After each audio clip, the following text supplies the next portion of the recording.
I'm a dude playing a dude disguised as another dude.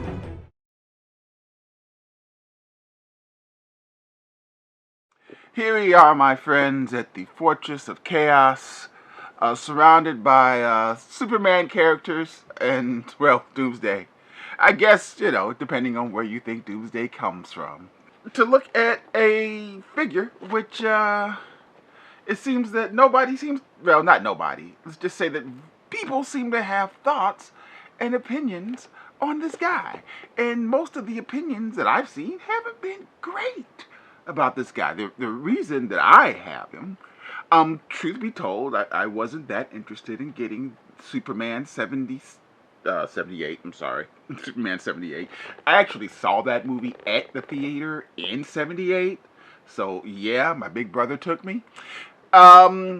Only because I have the NECA Superman 78, and even though by all accounts, the McFarlane is better, the NECA Superman 78 will do me just fine. But I was at GameStop, and they had this figure hanging on one of their pegs, and I had $5 to blow because I'm a GameStop pro, so I get $5 a month to blow on something.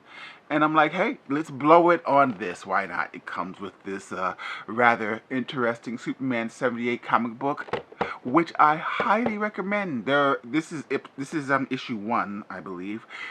There are 6 issues. I highly recommend you read them all. It's a very true representation of a continuation of how I think the Superman 78 character would have went. Margot, Jean, whoever the heck was going to play him. Let's say we cut this much maligned guy open and see what his problem is. Or if he has any problems at all. I don't know. Let's check him out. And here goes Superman 78, cell shaded style, out of the box, looking interesting, I suppose. Full disclosure, I am not a big fan of cell shading, just not. But we'll see if this changes my mind. With all of his accessories, he has 4 sets of hands, a comic book, a puck stand. Even though he's a flying character, maybe a flying stand would be nice, And of course, the always cherished trading card. But let's say we take a closer look at the Page Puncher's Superman 78.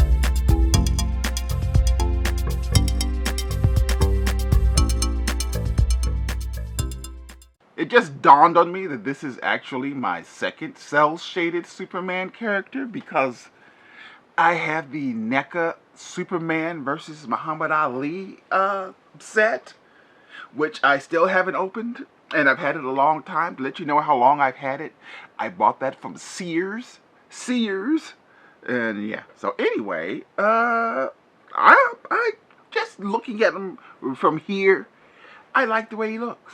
He looks like he fell out of a comic book. That's not, yeah, and I'm not too crazy about cell shading, but, let's see if we can take a closer look at this guy and see what he's working with here.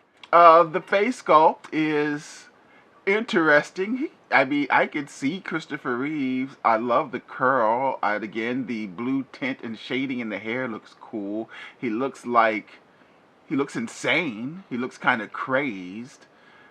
But yeah, I could see where a sort of an issue where, yeah, what is going on with the neck and the cape? Why is the cape situated under his skin? That is a strange design choice there, Mr. McFarlane, for this figure. I'm pretty sure the other 2 Superman that are in this little wave don't have that, but it is all the way situated under his skin to the point where there is a gap between his skin and the cape in the back. Of course, we always love the House of L crest on the back. Always love that. And of course, we do love the soft cloth cape with a wire. That is also very nice. And on the back, we have, well, absolutely no cell shading. I don't know, I guess in case, which is unfortunate, because what if I have him landing from the bottom, you know, with his cape up in the air, which it can do, which is impressive. And, you know, I want to take a picture of some cell shading from the rear.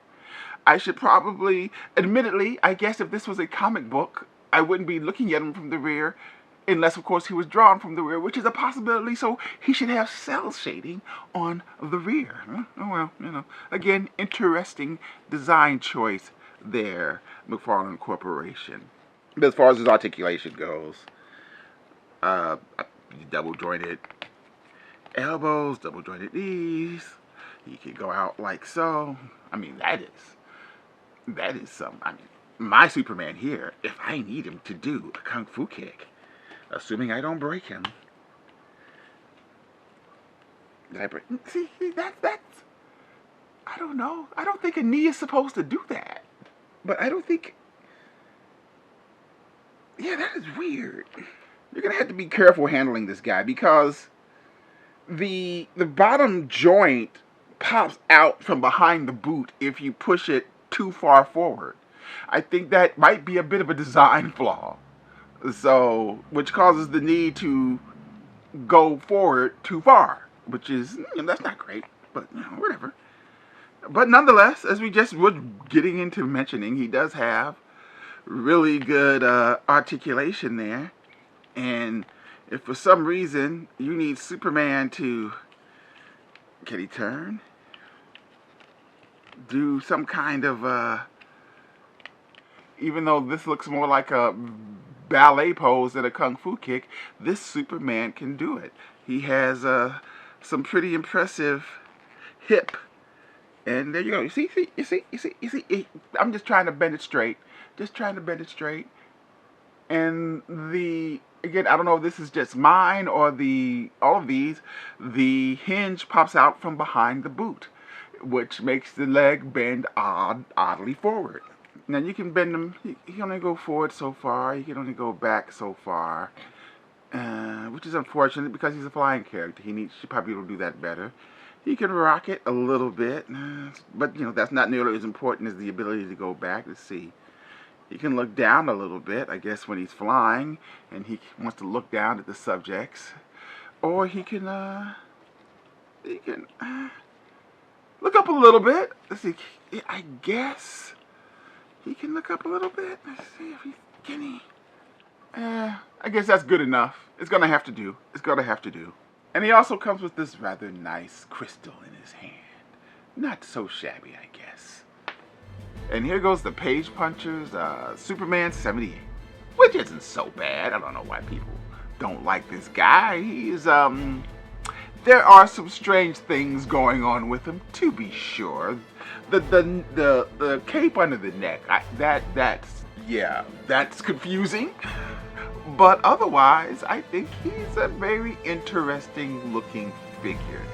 And he is different enough from the Superman 78 and the Chase, I think, to warrant the purchase. We like his body style. We certainly like his similarities to the actual Superman 78 in his body style. We like some of the details, the piping on the boot, the House of L crest on the back of the cape, a nice array of hands. Sure, it would have been nice if they had completed his cell shading on the back of the figure, but I guess you can't get everything that you want.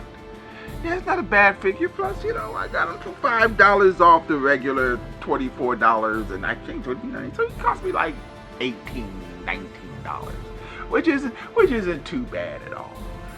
Not a bad figure probably doesn't deserve a lot of the disdain I've been seeing, even though I understand the reasons given. They are valid, but I still kind of like him regardless.